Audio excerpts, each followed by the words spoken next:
Buenos días hermanos, paz y bien en el Señor. Hoy es viernes 12 de marzo, viernes de la tercera semana de Cuaresma. Escuchemos el Evangelio del día. En el nombre del Padre, del Hijo y del Espíritu Santo. Amén. Del Evangelio según San Marcos, capítulo 12, versículo del 28 al 34. En aquel tiempo un escriba se acercó a Jesús y le preguntó: ¿qué mandamiento es el primero de todos? Respondió Jesús: el primero es: escucha, Israel, el Señor nuestro Dios es el único Señor.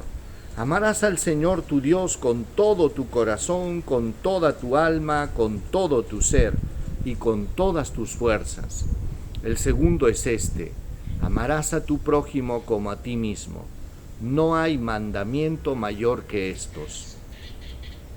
El escriba replicó: muy bien, maestro, tienes razón cuando dices que el Señor es uno solo y no hay otro fuera de Él, y que amarlo con todo el corazón, con el alma, con toda la mente y con todas las fuerzas, y amar al prójimo como a uno mismo, vale más que todos los holocaustos y sacrificios.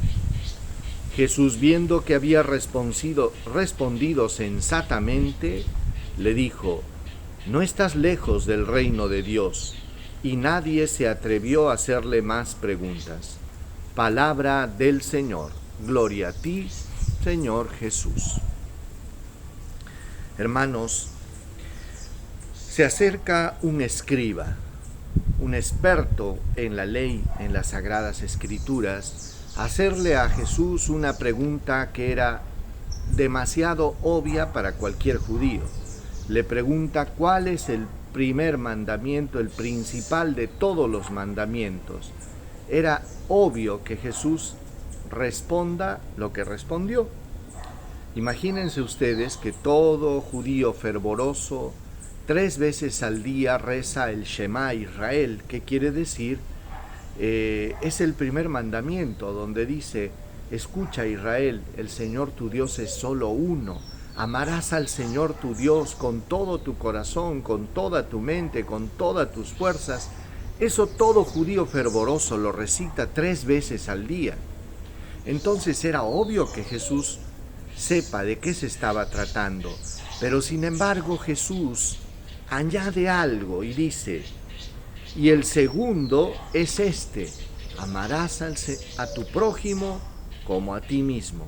No hay mandamiento mayor que estos. Jesús, hermanos, quiere poner también realce en este aspecto de la religión. No solo amar a Dios, sino también amar a ¿quién? Al prójimo. Porque eso hace que nuestra religión se encarne, nuestra religión no se vuelva una cuestión alienante, sino que se traduzca en la caridad. Y es por eso que el escriba, viendo que había hecho una pregunta demasiado obvia, al final él concluye diciendo algo que no dijo Jesús, pero que lo dijo él, y dice: es verdad, maestro, dijo, tienes razón cuando dices que amar al Señor tu Dios con todo tu corazón, con toda tu mente, y al prójimo como a ti mismo, vale mucho más que todos los holocaustos y sacrificios. ¿Qué quiere decir? Que cuando la religiosidad, hermanos, no se traduce en caridad, entonces la religión se queda en ritos muertos, ¿verdad? Que no te conectan con la vida. Y es por eso que es importante tener estos dos aspectos en cuenta, ¿no? El amor a Dios, el rito, el culto, la alabanza, todo, pero también la caridad, porque si no es como que estaríamos cojeando, ¿verdad? Una persona que camina y lleva una vida en santidad, lleva una vida muy profunda de oración, de culto, de alabanza, pero también de caridad fraterna. No nos olvidemos que todos los santos han tenido una caridad excelente, una caridad que se traducía en obras de misericordia. Por eso, hermanos, hoy Jesús nos invita a eso, ¿no? Jesús nos invita a que la religión la llevemos por ahí, ¿verdad? No dejemos de lado el culto, la oración, las alabanzas y todo lo demás, pero es bueno también que entendamos que la caridad es la reina de todas las virtudes. Recibamos la bendición. El Señor esté con ustedes y con tu espíritu. Que Dios Todopoderoso derrame su bendición sobre ustedes, los llene de su gracia, paz, protección, bendición, los llene de fuerza, sabiduría y de la luz del Espíritu Santo. Dios los bendiga en el nombre del Padre, del Hijo y del Espíritu Santo. Paz y bien, hermanos, Dios los bendiga y seguimos contando con sus oraciones.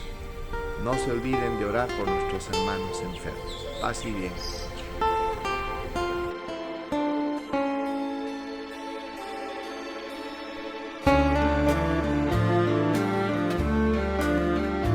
Ha llegado el tiempo favorable